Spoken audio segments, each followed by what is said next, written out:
Jain diet के 11th session में आप सभी का स्वागत है। मैं हूं नील और मेरे साथ आज जैन डाइट के इस मंच के ऊपर सूरत से निमेश भाई सवानी जुड़े हुए इनका परिचय फिर से एक बार दे दूं। आप जानते ही हो हर वेडनेसडे निमेश भाई कुछ न कुछ विषय लेके हमारे सामने प्रस्तुत होते हैं और हमें बहुत सारा ज्ञान देते हैं।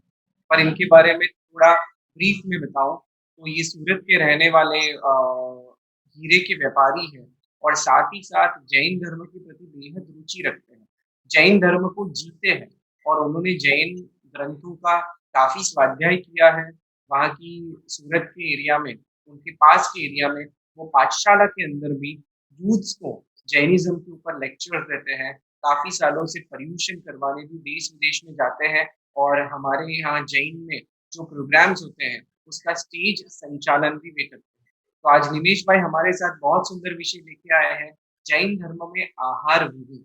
इसके ऊपर आज हमारे साथ वो बात करने वाले हैं। आहार, अगर हम बात करें तो एक बहुत ही महत्वपूर्ण विषय है और बहुत सारे प्रश्न हमारे मस्तिष्क में होते हैं क्योंकि जैन धर्म में आहार को लेके बहुत सारी चीजें बताई हुई हैं। तो काफी टाइम हमें बहुत सारे प्रश्न होते हैं। हमारे घर में हमारे जब पेरेंट्स भी हमें कहते हैं कि भाई ये नहीं खा सकते, ये खा सकते हैं, पर हमारे फ्रेंड्स इसको खाते हैं, हम क्यों नहीं खा सकते हैं? तो ऐसे बहुत सारे प्रश्न द्विदल को लेके, कंदमूल को लेके, अभक्ष्य को लेके, मीन्स आम क्यों नहीं खाना, आर्द्रा नक्षत्र के बाद बहुत सारे प्रश्न हमारे मस्तिष्क में हैं। तो आज हम ये सब प्रश्न निमिष भाई से पूछेंगे और उनके पास से इन सभी प्रश्नों के उत्तर प्राप्त करने की कोशिश करेंगे। तो मैं आप सभी से भी कह दूं कि आपको कोई भी प्रश्न है तो आप चैट विंडो में टाइप कर सकते हो या तो Q&A बॉक्स में टाइप कर सकते हो, या तो आप आपका हैंड रेज कर सकते हो जिससे मैं आपको पैनल के ऊपर बुलाऊंगा और वहां आप निमेश भाई से ऑडियो फॉर्म में क्वेश्चन पूछ सकते हो। सो इसी के साथ निमेश भाई स्वागत करता हूँ आपका जैन टॉक्स के इस मंच के ऊपर और आपसे प्रश्नोत्तरी के फॉर्म में आज का सेशन हम लोग आगे बढ़ाएंगे। तो आपको सबसे पहला प्रश्न ये पूछना चाहूंगा कि आहार एक बहुत ही महत्वपूर्ण विषय है जो कि व्यक्ति की प्राथमिक जरूरियात है। जैन धर्म का आहार विज्ञान किस प्रकार के आहार लेने की बात करता पहले तो प्रणाम नील भाई। और आज का सेशन जैन धर्म में आहार विवेक बहुत ही बढ़िया विषय है। पहले तो समझ लीजिए कि किसी भी धर्म में आहार का इतना विस्तृत ज्ञान शायद मेरे हिसाब से किसी भी धर्म में बताया गया नहीं। सभी जगह में खाने की मर्यादा है। आज हम लोग भूल चुके हैं कहाँ खाना, कितना खाना, क्यों खाना और कैसे खाना। ये चार चीजें हमारे जीवन में बहुत महत्व की है। कहाँ खाना, क्यों खाना, कैसे खाना, ये सब चीज हम शायद भूल गए हैं। लेकिन हमारे परमात्मा ने सिर्फ हमारे आत्मा की चिंता के साथ हमारे शरीर की भी इतनी चिंता की हुई है। आज हम लोग कहाँ खाना आज हमें पता नहीं है। हम लारी पे खाते हैं, हम फुटपाथ पे खाते हैं, हम होटल में खाते हैं, खुले में खाते हैं। कहाँ खाना हमारे पास आज उसका उसका कोई भी विवेक नहीं है। क्यों खाना, आज शायद 99% लोग मेरे हिसाब से खाने के लिए जीते हैं। हम लोग जीने के लिए शायद नहीं खाते, लेकिन 99% लोग आज जीने के लिए नहीं लेकिन खाने के लिए जीते हैं। हमें क्यों खाना वो भी हमें पता नहीं। कैसे खाना है, खाने की भी कई बहुत पद्धतियां है। बैठे बैठे खाना है, खड़े होकर खाना है, वो भी हमें नहीं पता। किस समय पर खाना है उसका भी हमें नॉलेज नहीं है। क्या खाना, आज मेरे पास अच्छा विषय है भक्ष्य अभक्ष्य। यानी पहले तो समझ लीजिए भक्ष्य यानी खाने लायक चीज, उसको हम कहते हैं भक्ष्य। और अभक्ष्य यानी कि जो खाने लायक नहीं है उसको हम कहते हैं अभक्ष्य। अभी हमारे मन में कई सवाल आते हैं कि भक्ष्य किसे कहते हैं और अभक्ष्य किसे कहते हैं, क्यों खाने लायक नहीं है। तो पहले तो समझ लीजिए, हमारे परमात्मा ने जो खाने की चीजें बताई है और जो नहीं खाने की चीजें बताई है, कौन से समय में क्या चीज खानी चाहिए और कौन से समय में क्या चीज नहीं खानी चाहिए, उसका भी पूरा ज्ञान परमात्मा ने हमें दिया हुआ है। आज लोग कहते हैं कि जो परमात्मा ने जो बताया है वो विज्ञान के आधार से बताया है, लेकिन आज के बुद्धिजीवी को ये नहीं पता कि जब परमात्मा थे तब विज्ञान नाम की कोई चीज ही नहीं थी। परमात्मा ने जो बताया, विज्ञान ने उसके ऊपर सर्च किया और विज्ञान ने अपनी बातें साबित, यानी कि भगवान ने विज्ञान के ऊपर नहीं बताया, भगवान ने जो बताया विज्ञान ने उसके ऊपर सर्च किया और उसके हिसाब से उसने अपनी बातें रखी। इसीलिए हमारा धर्म विज्ञान के ऊपर आधारित नहीं, लेकिन विज्ञान है वो पूरी तरह से जैन धर्म के ऊपर आधारित है। इसीलिए जैन धर्म में क्या खाना है, क्यों खाना है, कैसे खाना है और कब खाना है, उसकी पूरी माहिती हमारे पास होनी चाहिए और उसके आधार से हमें अपना जीवन जीना चाहिए। आज सबसे ज्यादा बीमारी, सबसे ज्यादा रोग आने की पूरी संभावना बताई गई है खाने की बाबत को लेकर।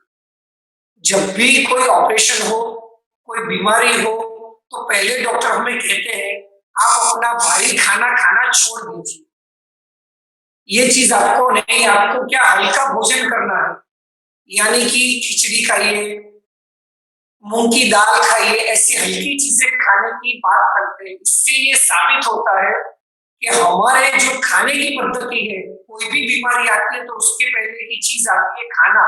खाने पे आप कंट्रोल कीजिए, आपकी 80% 90% बीमारियां खत्म हो जाती है। इसीलिए सबसे पहले हमें ध्यान अपने खाने पे रखना चाहिए और उसके आगे हमें अपना जीवन कैसे जीना है उसकी हम बातें कर पाएंगे। नील भाई। यस, निमेश भाई, मेरा पहला प्रश्न यही है आपसे कि आहार एक बहुत महत्वपूर्ण विषय है और हमारी प्राथमिक जरूरियात भी है। तो जैन धर्म में किस प्रकार के आहार लेना और किस प्रकार के आहार ना लेना, इसकी बात की गई। तो पहली बात नील भाई, किस तरह का आहार लेना और किस तरह का आहार नहीं लेना, उसकी बात हमें बहुत सुंदर तरह से समझाई गई है। पहले तो समझ लीजिए, हमारे शासन में खाने की बात को लेकर सबसे पहले हमारे मन में जो विचार आता है उसका नाम है काल। कोई भी खाने की चीज हो तो हम पहले प्रश्न करते हैं कब बना हुआ है, मतलब कि काल। आज परमात्मा ने 3 चातुर्मास हमारे आते हैं, 3 चातुर्मास में 3 तरह के खाने के काल बताए गए हैं। पहले तो समझ लीजिए, कार्तक सुदी चौदस यानी कार्तक चातुर्मास शुरू होता है, यानी कि विंटर सीजन शुरू होती है। विंटर सीजन में ठंडक ज्यादा होती है और ठंडक होने के कारण हमारे यहाँ बनी हुई चीज लंबे समय तक टिक सकती है, उसमें हवा का भेज या कुछ ज्यादा नहीं लगता। इसीलिए परमात्मा ने उसको 30 दिन की मोहलत दी गई है। अगर आप कोई भी चीज बनाओ तो 30 दिन तक वो चल सकती है और ऐसा नियम भी नहीं है कि वो चीज 30 दिन तक चलेगी ही। कोई भी कारण से अगर वो चीज 25 दिन में बिगड़ जाए या 20 दिन में बिगड़ जाए तो 20 दिन के बाद भी वो खाना हमारे लिए वर्ज्य हो जाए। परमात्मा ने जो समय दिया हुआ है वो सब समय मैक्सिमम समय दिया हुआ है कि अगर आप कोई भी चीज बनाओ तो मैक्सिमम 30 दिन तक चलती है। 30 दिन के बाद उसमें रस, गंध, स्पर्श उसका फेरफार हो जाता है, इसीलिए 30 दिन के बाद वो चीज नहीं चलती। 4 महीने के बाद आता है फागुन, फागुन सुद चौदस। यानी कि नहीं ठंडी और थोड़ी गर्मी की शुरुआत हो जाती है, यानी वातावरण चेंज हो जाता है। इसके कारण परमात्मा ने उस समय हमें खाने की जो चीज बताई है उसमें 20 दिन की लिमिट रखी हुई है कि 20 दिन से ज्यादा वो चीज नहीं चलती। अगर वो दिन भी आपने आपने कुछ चीज बनाई और 5 या 7 दिन में उसका कलर चेंज हो गया, उसकी स्मेल चेंज हो गई, उसका स्पर्श चेंज हो गया, तो वो चीज 5 दिन या 10 दिन के बाद भी हमारे लिए वर्जित हो जाती है।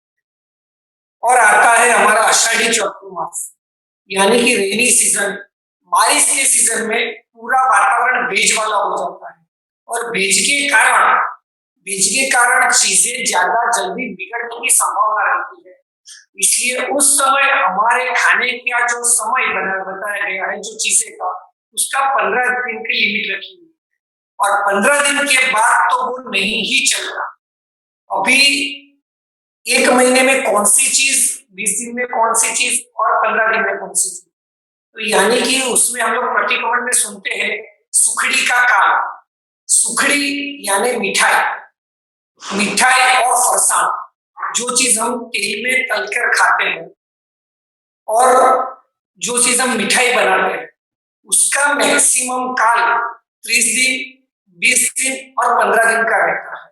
यानी सुखड़ी यानी कि पूरी सिर्फ मिठाई की बात नहीं की गई है और सिर्फ फरसाण की बात नहीं, इसमें दोनों का सम्मिलन हो जाता है और फरसाण और मिठाई और उसके साथ कोई भी आटा, यानी कि गेहूं का आटा हो, चने का आटा हो या कोई भी चीज का आटा हो, तो वो आटे का भी काल 30 दिन, 20 दिन और 15 दिन का रहता है।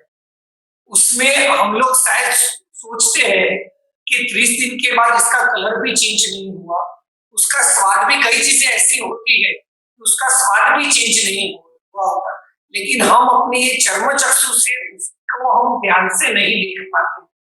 लेकिन परमात्मा ने जो केवल ज्ञान के दर्शन से देखकर जो हमें बताया है वो हमें मानना चाहिए।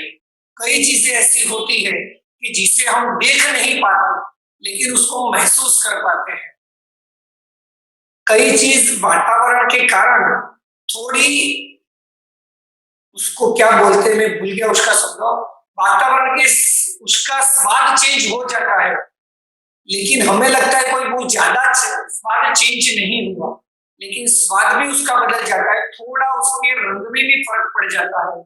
इसीलिए तीनों चातुर्मास परमात्मा ने 30 दिन, 20 दिन और 15 दिन का काल बताया हुआ है, लेकिन उसके पहले भी अगर चीज में ये चीजों में फेरफार हमें नजर आए तो वो चीज हमारे लिए अवश्य हो जाती है, यानी कि खाने लायक नहीं रहती। इसीलिए हमें उसका त्याग कर देना चाहिए। बिल्कुल। निमिष भाई, आपने जो ये काल मर्यादाएं बताई कि सीजन के हिसाब से हमारे शास्त्र में काल मर्यादा बताई गई है कोई भी पदार्थ की। सो अब ये जो भी पदार्थ है, अब हम जैसे हमारे डेली आहार की बात करते हैं, तो हमारे आहार के अंदर रोटी, सब्जी, दाल, भात, ये तो नेक्स्ट दिन, या तो अगर समर सीजन है तो थोड़े समय के बाद ही उसके अंदर से कुछ टेस्ट में चेंज दिखता है, हमें कलर में चेंज दिखता है। तो ऐसी चीजों की काल मर्यादा क्या है, और आपने जो काल मर्यादा बताई उसमें कौन सी चीजों का समावेश होता है? बहुत अच्छा। पहले तो समझ लीजिए, जो भी चीज हम बनाते हैं अगर उसमें पानी का कुछ भी पार्ट रह जाता है, यानी कि रोटी, तो रोटी के अंदर भी पानी का अंश रह जाता है। अगर हम सब्जी भी बनाए तो सब्जी के अंदर से भी पानी थोड़ा थोड़ा छूटता है, यानी पानी का भाग उसमें भी रह जाता है। कई चीजें ऐसी होती है जो दूसरे दिन हमारे आज की बनाई हुई चीज में अंश मात्र भी पानी का भाग अगर रह जाता है, तो यानी कि पानी का भाग रह जाने के कारण वो दूसरे दिन अवश्य बन जाता है। उसमें फंगस लगने की पूरी संभावना होती है। अगर हम अगले दिन की रोटी दूसरे दिन खाए तो हमें दिखती है उसमें थोड़ी फंगस दिख जाती है, यानी कि किसी भी खाने की कई चीजें ऐसी होती है जो एकदम नरम सी बनाई हुई होती है, पूरी वगैरह कोई पोची या एकदम नरम सी पूरी बनाई हुई हो, तो उसमें पानी का भाग रह ही जाता है। मतलब समझो कि एकदम नरम है, मतलब तो उसमें पानी का अंश रहता है, तभी वो नरम रहती है, और नरम रहने के कारण वो दूसरे दिन ही अवश्य बन जाता है। बिल्कुल, यानी जिसके अंदर पानी का भाग होता है, यानी मॉइस्चर होता है, वो चीज़ हाँ, तो नेक्स्ट दिन ही अभक्ष्य बन जाती है। आपने जो भी चीज़ों की बात की पहले, वो सब फरसान, मिठाई, खाकरा, पापड़ ये सब रिलेटेड आपने बात की, कि उसकी काल मर्यादा कितनी हो सकती है, जिसके अंदर मॉइस्चर का भाग नहीं है, बराबर निमेश भाई? हाँ। ओके, बिल्कुल, थैंक यू सो मच निमेश भाई। तो इसी के साथ पानी की भी कुछ काल मर्यादाएँ बताई गई, उबाले पानी की? जैसे हाँ, उबले हुए पानी की काल मर्यादा, सीज़न के हिसाब से? हाँ, पानी की भी काल मर्यादा बताई गई है कि तीनों चातुर्मास में पानी की काल मर्यादा अलग-अलग होती है। कार्तिक चौमासे में पानी की काल मर्यादा 5 प्रहर, यानी कि 1 प्रहर का समय हम 3 घंटे समझे अंदाज से, तो पानी का प्रहर 15 घंटे तक चलता है। यानी कि अगर उबाला हुआ पानी मैंने सुबह 8 बजे गर्म किया, तो उसके 15 घंटे, यानी कि रात को 8 बजे 12 घंटे हुए और उसके बाद दूसरे 3 घंटे, यानी कि 15 घंटे हुए। यानी कि 11 बजे तक वो पानी कच्चा नहीं होता।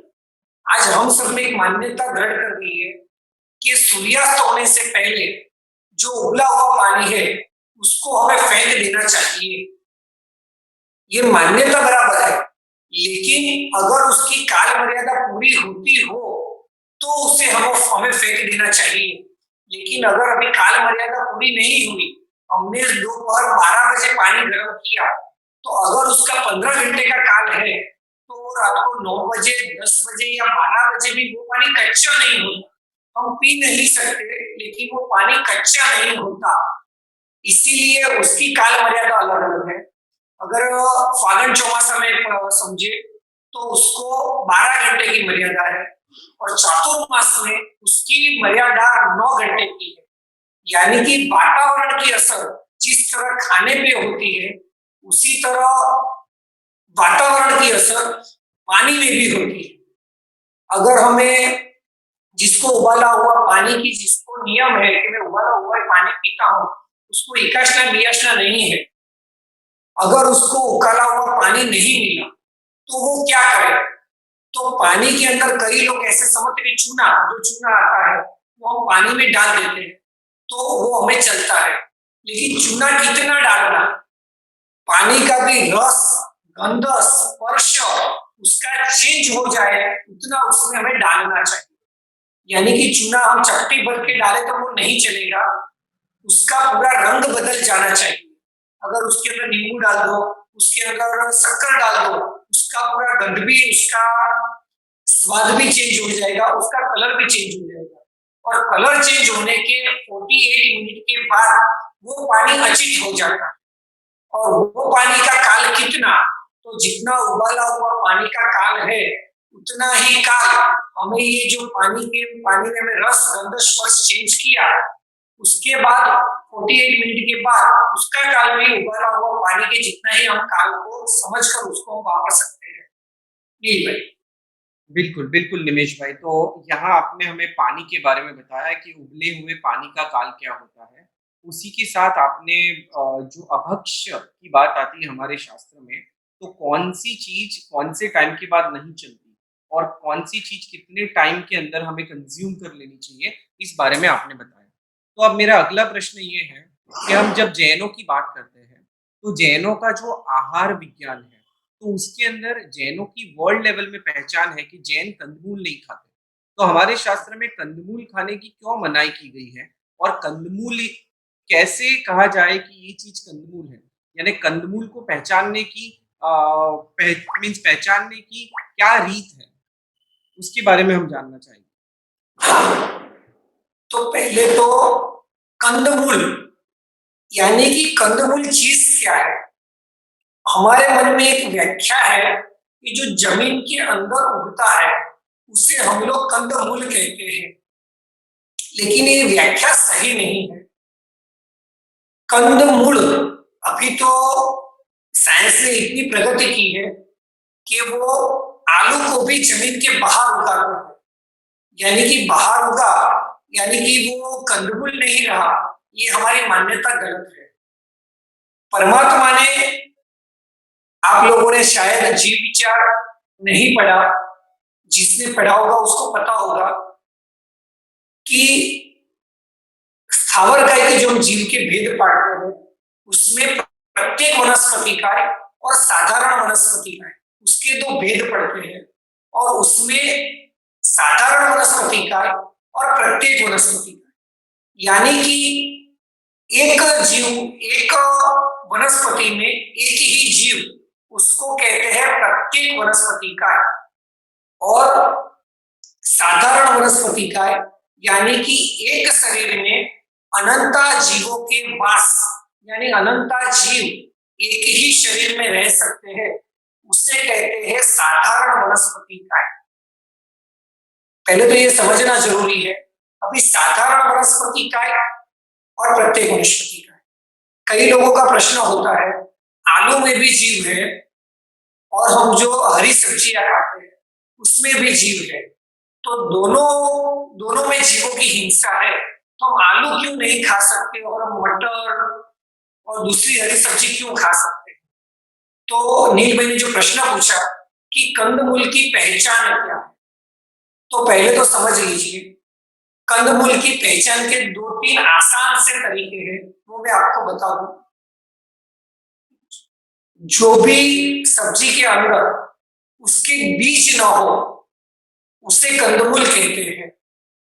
मैं 2-3 आपको ऐसे लक्षण बताऊंगा जिसके अंदर कोई बीज ही ना हो। अगर हमारे पास एप्पल है अगर हमें एप्पल को नए सिरे से उगाना है तो एप्पल के अंदर के जो बीज आते हैं उसको हमें जमीन के अंदर डालना पड़ता है और उसके बाद उसमें से एप्पल का वृक्ष या एप्पल ट्री उगता है।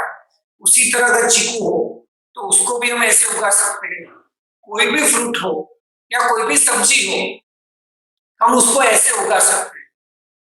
लेकिन आप गाजर मूला लहसुन शक्करिया पोटैटो कोई भी कंदमूल आप ले लीजिए उसके अंदर आपको एक भी बीज नहीं मिलेगा यानी कि बिना बीज की जो सब्जी आती है उसको कंदमूल कहते हैं। ये एक ही लक्षण नहीं लक्षण 3-4 है। एक लक्षण से हम नक्की नहीं कर पाएंगे कि यही कंदमूल है लेकिन 3-4 लक्षण मैं आपको बताऊंगा कि 3-4 लक्षण से साबित होता है कि ये कंदमूल है। अभी दूसरा लक्षण उसको आप कहीं से भी काटो तो दोनों तरफ से कंदमूल के एक तरफ के 2 पार्ट होंगे यानी एकदम सपाट एकदम स्मूथ ऐसे 2 भाग पड़ जाएंगे। आप कंदमूल को कहीं से भी काटिए उसके एक समान 2 पार्ट हो जाएंगे। अंदर से आपको ऐसा नहीं लगेगा कि यहाँ भाग कम है यहाँ भाग ज्यादा। तीसरी बात अगर हमने एप्पल को नए सिरे से उगाना है तो कंपलसरी हमें एप्पल के बीज को जमीन में डालना पड़ेगा तभी एप्पल उगता है। अगर एप्पल के साइड के भाग को हम जमीन में बोए तो वो नहीं उगता। चीकू के साइड के भाग को हम जमीन में डालें तो वो भी नहीं उगता। लेकिन कंदमूल यानी कि आप गाजर ले लो लहसुन ले लो आलू ले लो कुछ भी शक्करिया ले लो किसी को भी आप कहीं से भी काटो और उसको जमीन में आप बो दो तो उसका वृक्ष उग जाता है क्योंकि उसमें बीज ही नहीं है तो बिना बीज के वो तो उगेगा कैसे।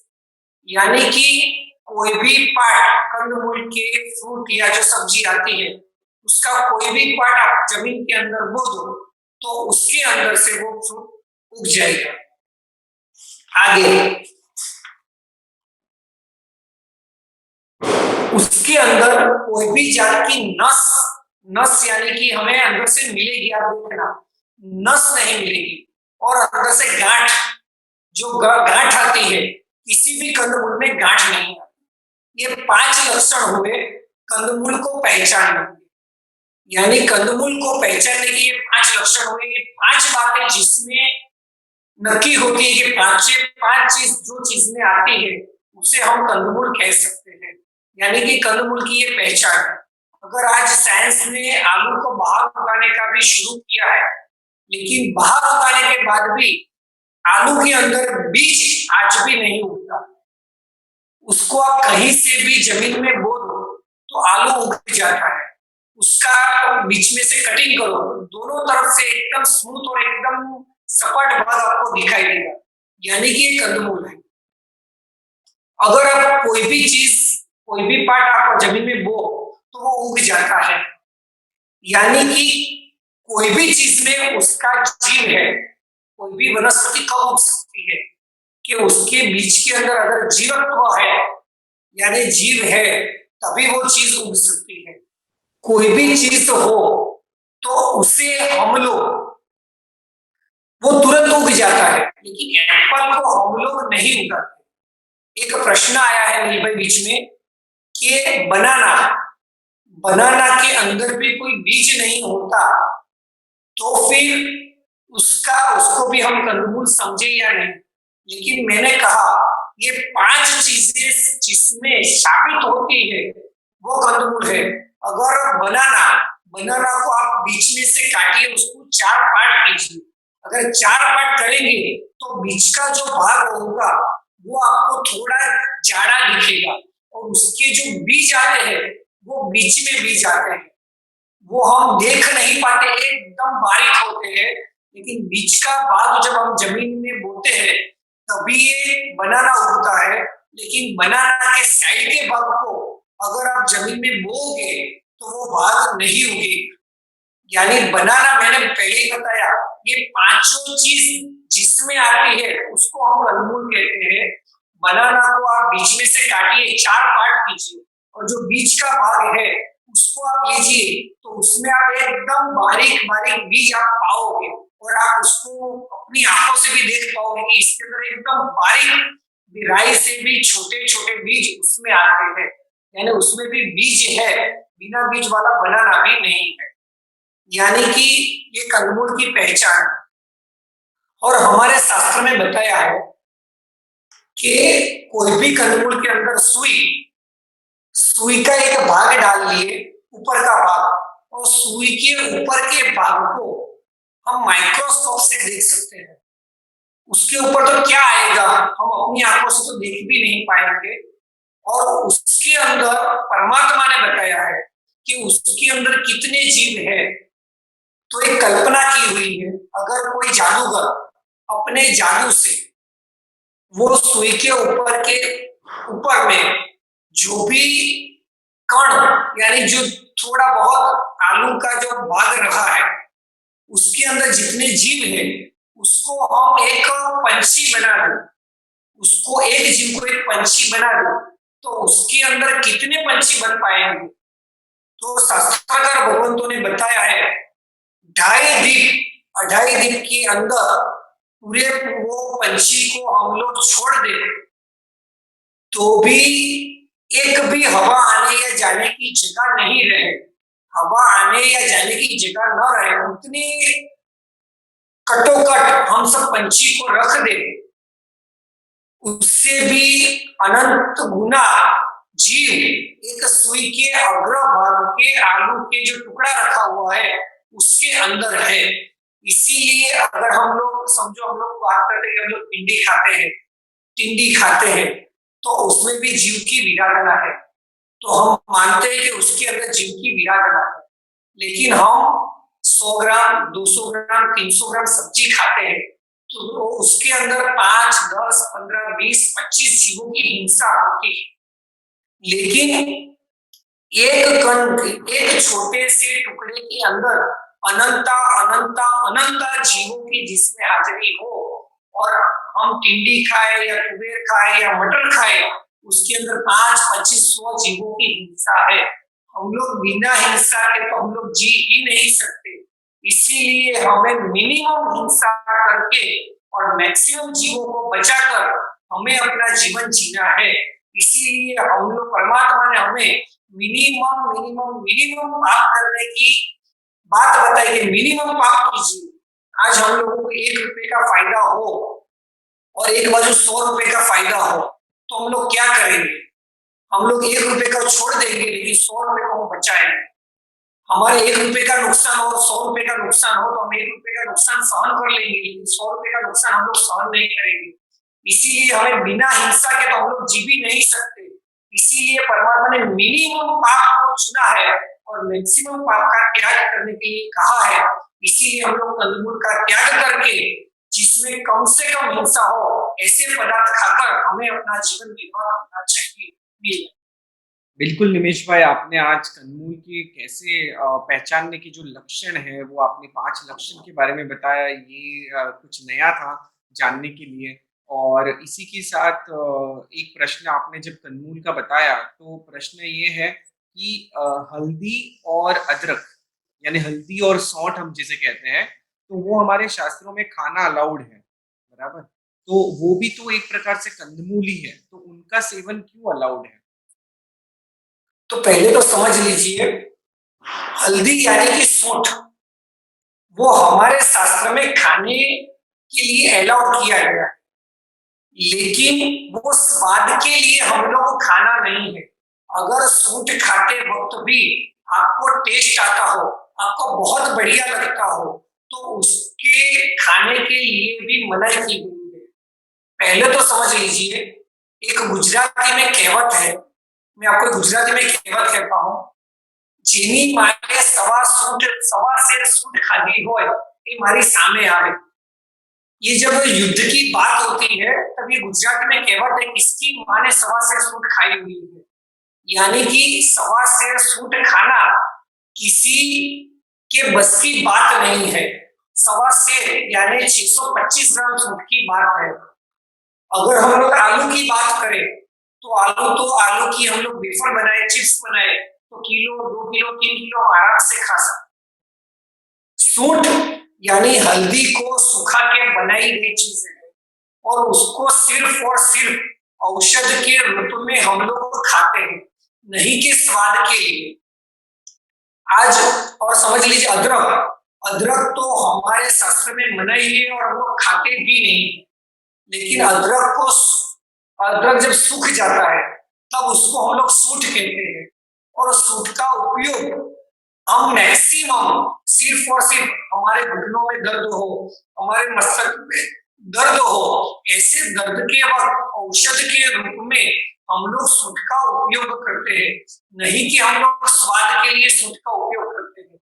हम लोग अगर सूंठ की सब्जी बनती और वो सब्जी बनाकर हम लोग आराम से खा सकते, तो 100% परमात्मा ने सूंठ की भी हमारे लिए वर्जित कर दिया होता, लेकिन सूंठ की सब्जी नहीं बनती। सूंठ हम लोग 1 टुकड़ा 2 टुकड़ा 3 टुकड़ा हम हाथ में रख के उसको आसानी से हम लोग खा भी नहीं सकते। इसीलिए सूंठ का उपयोग सिर्फ और सिर्फ औषध के लिए होता है। और आज भी अभी विंटर सीजन आती है, तो विंटर सीजन में हम लोग गूंद के लड्डू बनाते हैं, पैक बनाते हैं, अलग अलग पाक बनाते हैं, उसके अंदर हम पिपरामुल ज्यादा डालते हैं, और सूंठ आधी चमची 1 चमची, पिपरामुल के कंपेयर में हम उसको 10 या 15% ही सूंठ डालते हैं। कारण कि सूंठ हमारे शरीर में कोई भी पेन हो, तो पेन को खींच लेने वाली सबसे असरकारक चीज हो तो सूंठ होती है।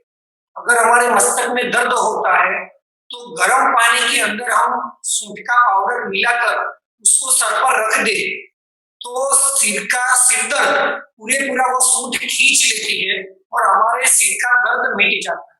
अगर हमारे घुटनों में भी दर्द होता है, तो घुटनों में भी हम सूंठ का मालिश करते हैं, सूंठ पानी में डालकर उसका मालिश करते हैं, यानी कि घुटनों का दर्द भी कम हो जाता है। यानी कि सूंठ का उपयोग सिर्फ और ज्यादातर हम लोग औषध के लिए करते हैं। इसीलिए औषध के रूप में उपयोग करने के लिए हमें छूट दी गई है, ना ही कि स्वाद के लिए। अगर आपका प्रश्न भी आएगा सामने से कि अगर आलू है, आलू भी सूख जाता है, उसको हम तल लेते हैं तो वो भी सूख जाता है, तो उसमें भी जीव तो नहीं रहते, फिर उसको खाने में क्या दिक्कत है? तो समझ लीजिए, आलू कोई औषध नहीं है, आलू से शरीर को कोई फायदा नहीं होता, और आलू से हमारे स्वाद में वृद्धि होती है, उसका टेस्ट आता है, और उसी के लिए हमें दूसरे कंदमूल की मनाही की गई है, और सूंठ की भी हमें छूट सिर्फ और सिर्फ औषध के लिए ही दी गई है।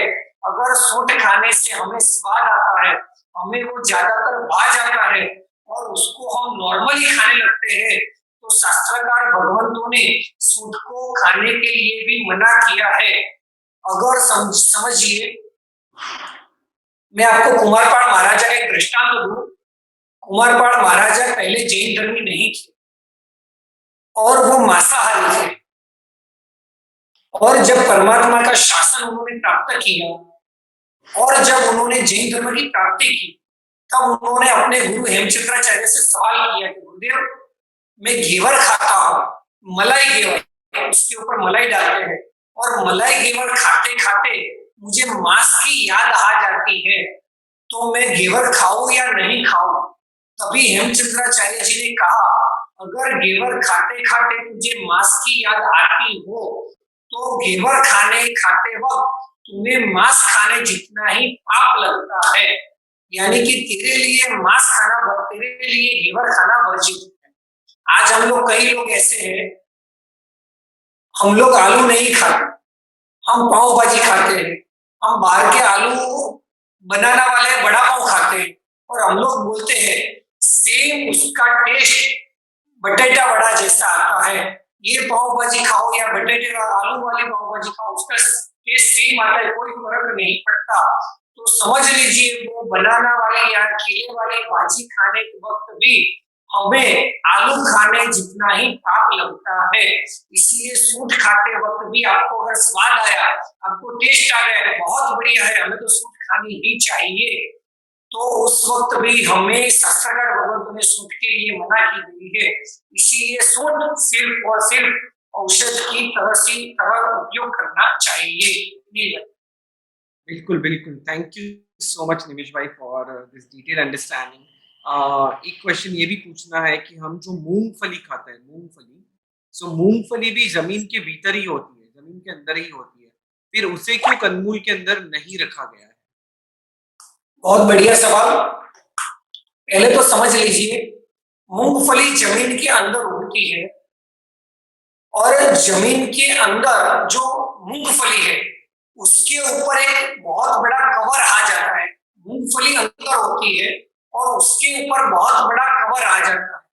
कवर आने के कारण भी वो कंदमूल नहीं बनती। और उसका दूसरा रीजन कि मूंगफली में से तेल निकलता है। हम लोग मूंगफली का तेल खाते हैं, तो मूंगफली के अंदर से तेल निकलता है, और तेल वाली चीज के अंदर जीवों की उत्पत्ति नहीं होती। उसका मैं सामान्य आपको बता दूं, आप लोगों को पता है, सभी बहन जो सुन रहे हैं उनको भी पता होगा। हमारे यहाँ मूंग की दाल हो, तुवेर की दाल हो या गेहूं हो, उसके अंदर हम जब नई सीजन में वो भरते हैं, तब उसके अंदर हम लोग डिबेल डाल देते हैं, और डिबेल डालकर हम लोग वो चीज अपने घर में डिब्बे में भरते हैं। उसके पीछे का कारण ये है कि अगर तेल वाली वो चीज हो जाती है, तो उसके कारण अंदर जीवों की उत्पत्ति नहीं होती। तेल वाली जो चीज है उसके अंदर जीवों की उत्पत्ति नहीं होती। इसीलिए हम गेहूं में, तुअर की दाल में, ऐसी कई चीजों के अंदर हम लोग डिबेल या तेल डाल देते हैं। उसी तरह मूंगफली जमीन के अंदर उगती है, लेकिन दो चीज के कारण वो कंदमूल नहीं होती।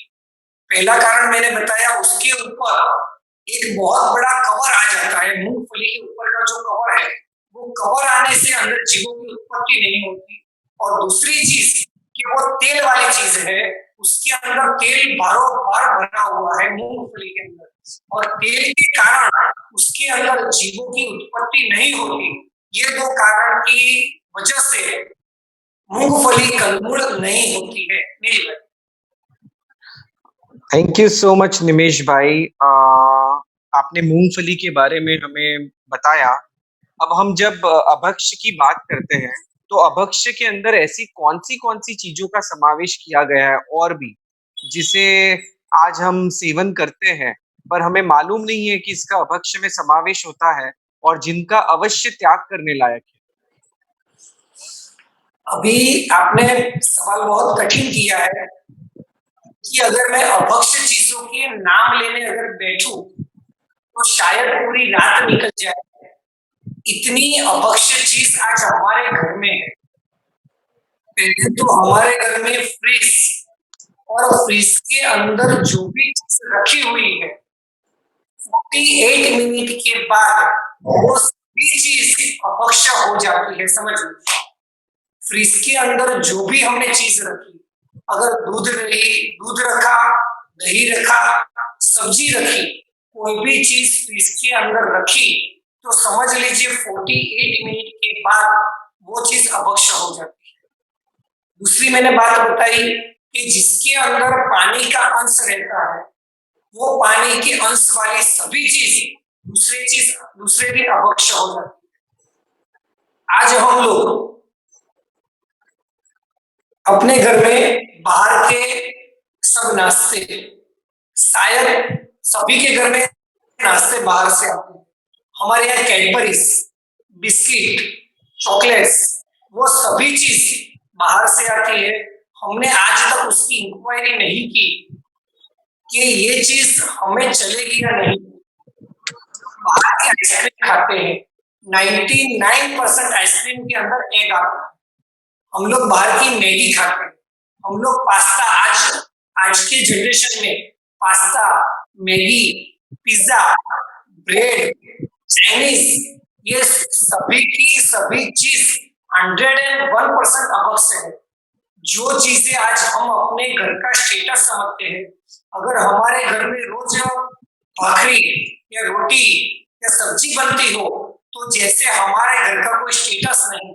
और आज हमारे घर में रोज पिज्जा बनता है, रोज हमारे यहाँ बर्गर बनता है, पास्ता या मैगी बनती है, तो हम लोग अपने आप को एक स्टैंडर्ड व्यक्ति समझते हैं कि हम लोग स्टैंडर्ड चीज खाते हैं, लेकिन ये स्टैंडर्ड नहीं, 101% अपक्ष है। बर्फ बेइंद्रिय जीवों की खान, पानी एकेंद्रिय जीव है, और पानी को फ्रिज में रखने के बाद जब वो बर्फ बनता है, तब उसके अंदर बेइंद्रिय जीवों की उत्पत्ति हो जाती है। बाहर के लोट हम लोग जब लाते हैं, तो समझ लीजिए कि हमने गेहूं का लोट बाहर से रेडीमेड लाया, लेकिन उसके पहले अगर चने का लोट पिसा हुआ हो, और उसके बाद गेहूं का लोट बना, और हम गेहूं के लोट लाए और हमने समझा कि उसके साथ तो हम कुछ भी खा सकते हैं, लेकिन अगर उसके अंदर चने का थोड़ा भी लोट रह गया, तो उसके साथ हमने शिखंड खाया, दही की कोई चीज खाई, तो उसमें बिगड़ होने की संभावना है, यानी कि वो भी अपक्ष हो गए। हम लोग ने चातुर्मास में, पहले तो समझ लीजिए, दूसरा भी सवाल नहीं है लेकिन मैं आपके साथ तो शेयर करना चाहूंगा।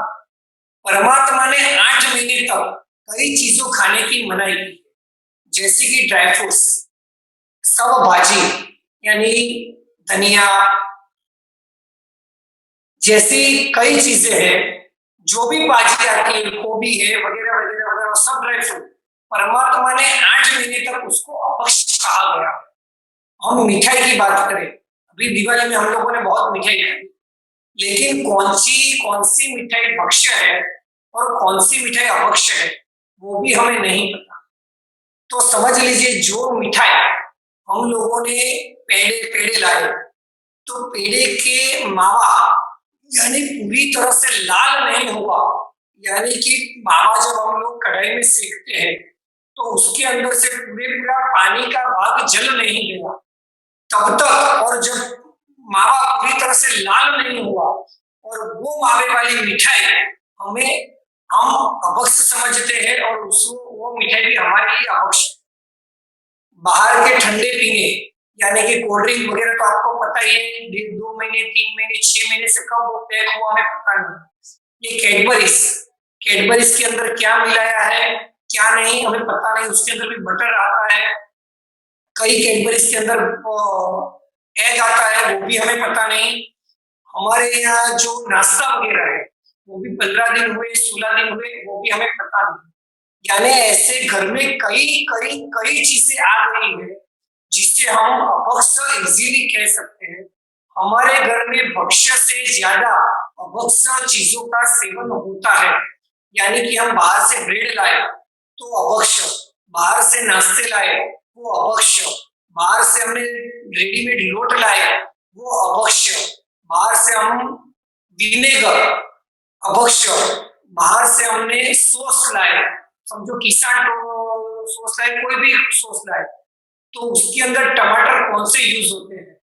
तो उसके अंदर जो सड़ा हुआ सबसे लास्ट वाला जो टमाटर होता है, जो सस्ते में सस्ता मिलता है, वो टमाटर की वो लोग प्यूरी करते हैं और उसके अंदर प्रोसेस करते हैं और प्रोसेस करके अंदर वो लोग स्मेल मिलाते हैं, उसके अंदर सब प्रोटीन वगैरह डालते हैं और उसको सुगंधित करके हमारे सामने प्रेजेंट करते हैं और हम लोग कहते हैं कि हम जैन सॉस खा रहे हैं।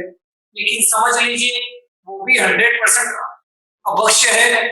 ग्रीन चिली आता है, व्हाइट सॉस आता है, वो सब अवश्य है। मैदा, मैदा 8 महीने के लिए हमारे लिए अवश्य। मैदे के अंदर वातावरण के कारण एक ही क्षण में जीवों की उत्पत्ति पूरी शक्यता है। इसीलिए मैदा भी 8 महीने के लिए हमारे लिए वर्जित है। ऐसे कई चीजें हमारे घर में आज घुस गई है कि जिसे हम इजीली अभक्ष्य कह सकते हैं। इसीलिए उसकी बहुत बड़ी व्याख्या है, क्योंकि अभक्ष्य की अगर मैं आपसे बात करूं कि अभक्ष्य क्या क्या है, तो अभक्ष्य के अंदर बहुत सारी चीजें आती है जिसका वर्णन करना बहुत मुश्किल है। इसीलिए 22 परमात्मा ने 22 अभक्ष्य बताए हैं। उसके मैं सिर्फ आपको एक बार नाम बता दूं। साइलोगिक अभक्ष्य, उसके अंदर 4 भाग आते हैं: द्विदल, चलित रस, बोलथानु और रात्रि भोजन। 4 महाभेद बताई है: मांस, माखन यानी बटर, मध और मदिरा। 32 अनंत काय वो भी अभक्ष्य के अंदर आते हैं। और फ्रूट के अंदर भी 4 जात के फ्रूट हम लोग नहीं खा सकते, वो भी अभक्ष्य में है। उसका नाम है बहुबीज, बैंगन, तुच्छ फल और अजान्या फल, यानी कि हम जिस फल को नहीं जानते वो फल। और 5 जात का टेटा, यानी जो वृक्ष के ऊपर जो गोल गोल उगता है, उसके 5 नाम है। और 4 चीज को तुच्छ बताया गया है। उसके अंदर बर्फ, बारिश में जो बर्फ नीचे गिरती वो बर्फ, जमीन के नीचे की मिट्टी और जहर, ऐसे अलग अलग 22 अभक्ष्य बताए गए हैं। उसमें बहुत सारी चीज आ जाती है, उसका विवरण करने बैठो तो शायद बहुत समय निकल जाएगा। इसीलिए 22 अभक्ष्य के अंदर 32 अनंत काय का भी समावेश हो जाता है। इसीलिए कम से कम हमें ध्यान रखकर हमारे जीवन के अंदर, हमारे खाने के अंदर अभक्ष्य चीजों का सेवन ना हो। उसको हमें एक प्रश्न आया है नील भाई, how to preserve milk without fridge. अगर हमें दूध को प्रिजर्व करना है तो फ्रीज के बिना हम कैसे कर सकते हैं, तो मैं उसका भी आपको आंसर दे दूं। अगर रात को हमारे यहाँ दूध पड़ा है और उसको सुबह हमें यूज करना है, तो पहले समझ लीजिए कि आज का दूध दूसरे दिन अभक्ष्य ही हो जाता है, क्योंकि दूध के अंदर पानी का भाग है। अगर समझो कोई भी कारण से हमें दूध को प्रिजर्व दूसरे दिन यूज करना है, तो उसे क्या करना चाहिए? तो रात को अगर हमें फ्रीज में नहीं रखना और दूध को हमें प्रिजर्व भी रखना है, तो हमें क्या करना है? तो एक पानी भरी हुई तपेली हो या कोई भी चीज हो, तो पानी के अंदर दूध की तपेली को रात भर आप रख दीजिए। पूरी रात पानी के अंदर पानी बाहर रखिए और उसके अंदर हमारी दूध की भरी हुई एक तपेली रख दीजिए।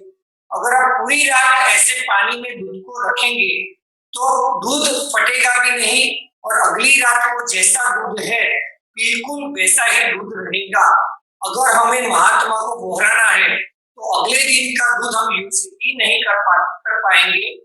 अगर आज सुबह का दूध अगर हम शाम को महात्मा को बोहराना है, अगर हम फ्रिज में रखेंगे तो वो दूध अभक्ष्य हो जाएगा। और सुबह का दूध भी हमें शाम को बोहराना है, तो सुबह दूध गर्म करके हम पानी भरी हुई कोई भी तपेली या बकेट की कोई भी चीज हो, तो वो पानी भरी हुई चीज में हम अपनी दूध की भरी हुई तपेली को रख दे, तो 12 घंटे तक दूध को कोई भी नुकसान नहीं होगा। इसीलिए हम दूध प्रिजर्व भी कर सकते हैं। नील भाई, थैंक यू सो मच निमिष भाई, आपने दूध को कैसे प्रिजर्व करना उसके बारे में भी बताया। अब हमारे पास समय की भी थोड़ी मर्यादा है और किसी को भी कोई प्रश्न है तो आप चैट बॉक्स में डाल सकते हो।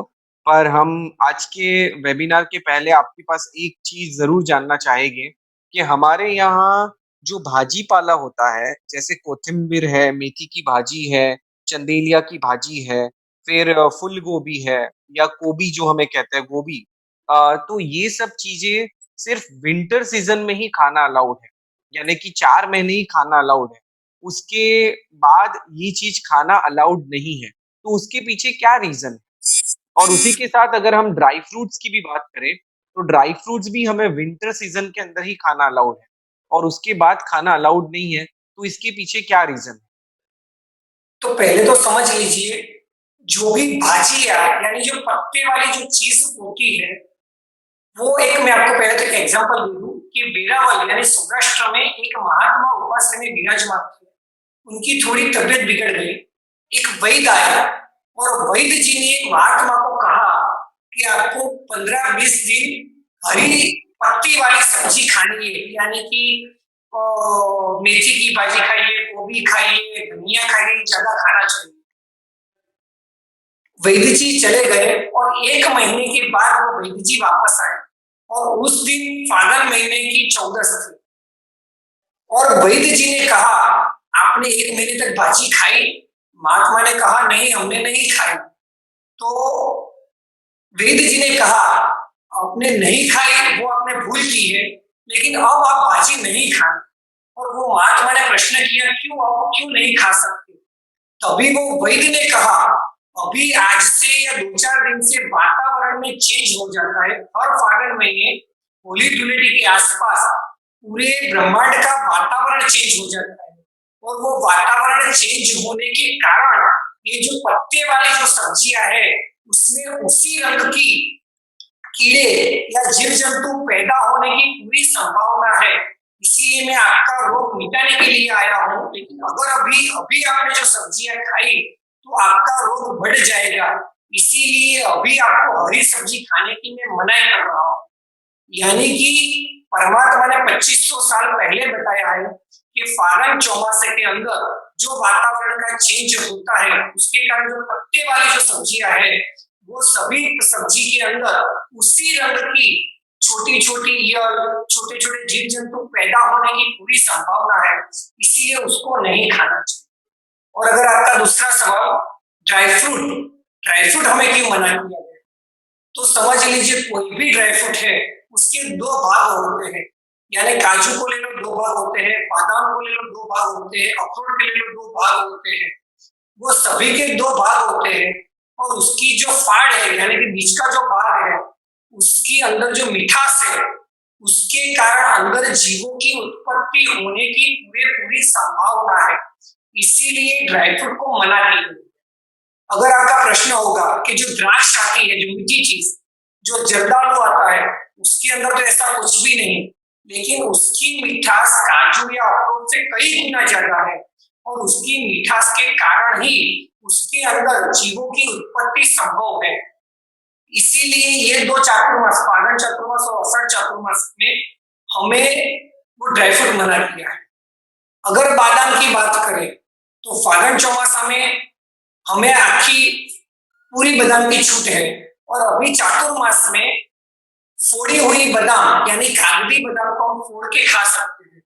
लेकिन आज भी हमारी कई कमियां हैं कि जो कागदी बादाम है वो भी पूरी तरह से ढकी हुई हो तभी वो बादाम चलती है। यानी कि हम जो मंदिर जी में या विरासत जी में जो बादाम रखते हैं उसको ही फोड़ के हमें खाना चाहिए। आज हम लोग जो बाजार से कागदी बादाम लाते हैं उसका पड़ हम जरा हाथ से तोड़ दे तो टूट जाता है और वो बादाम कई जगह से उसका पड़ निकला हुआ होता है। अगर वो कागदी बादाम में से आपको अंदर की बादाम दिखती है बाहर से तो समझ लीजिए वो बादाम भी हमारे लिए आवश्यक है। इसी तरह और अगर विंटर सीजन आई तो वातावरण पूरा ठंडा हो जाता है। ठंडक के कारण उसके अंदर जीवों की उत्पत्ति नहिवत हो जाती है।